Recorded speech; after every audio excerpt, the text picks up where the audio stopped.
और संस्कृतियों की रक्षा सदैव शस्त्र से होती है। शास्त्र कभी भी संस्कृतियों की रक्षा नहीं कर सकते, कभी भी नहीं।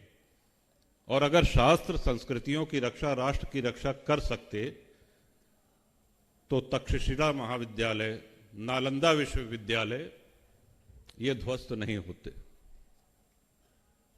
एक लुटेरा आया, उसने नालंदा को पूरा जला करके ध्वस्त कर दिया। जितने वहां पे आचार्य थे सबको मौत के घाट उतार दिया गया। कितनी अनमोल पुस्तकें हम और आप सभी सुनते हैं कि 6 महीने तक पुस्तकें जलती रही, और यही हाल तक्षशिला का भी हुआ।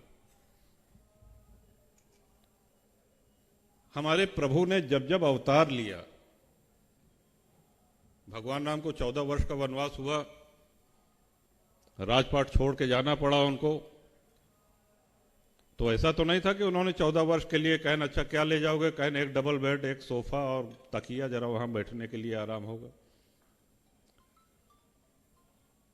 सारा भोग, सारा ऐश्वर्य सब कुछ छोड़ करके साथ क्या ले गए?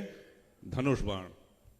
और काम भी वही आया, जिस हेतु अवतार लिया था उसकी पूर्ति वहीं से हुई।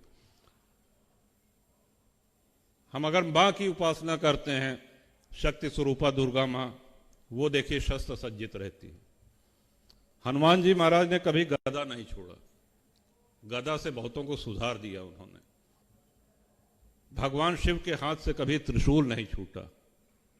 हम ये तो समझें कि ये हमारे साक्षात ब्रह्म आकर के हमको कहना क्या चाह रहे हैं।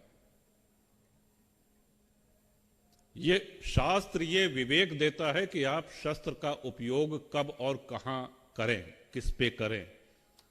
लेकिन शास्त्र कभी ये नहीं कहते कि आप शस्त्र छोड़ दीजिए, शस्त्र त्याग दीजिए।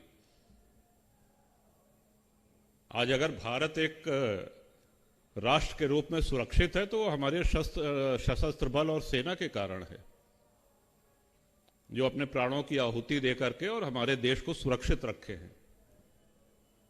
ये इसलिए नहीं है कि हमारी सबसे प्राचीन परंपरा है, सबसे प्राचीन धर्म है और हम बड़े शांति प्रेमी हैं, हम बड़े ज्ञानी हैं, हम शास्त्रों का बड़ा सम्यक अध्ययन हमने किया है, इसलिए हमारा देश सुरक्षित है।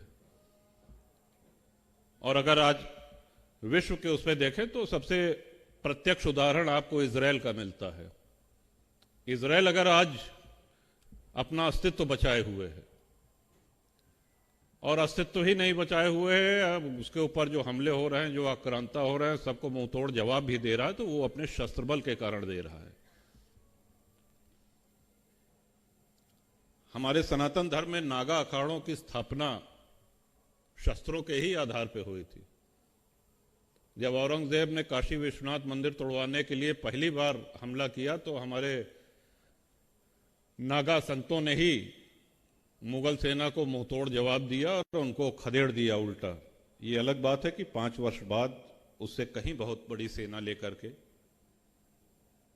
औरंगजेब आया और वो काशी विश्वेश्वर के उस धाम को तोड़ने में सफल रहा।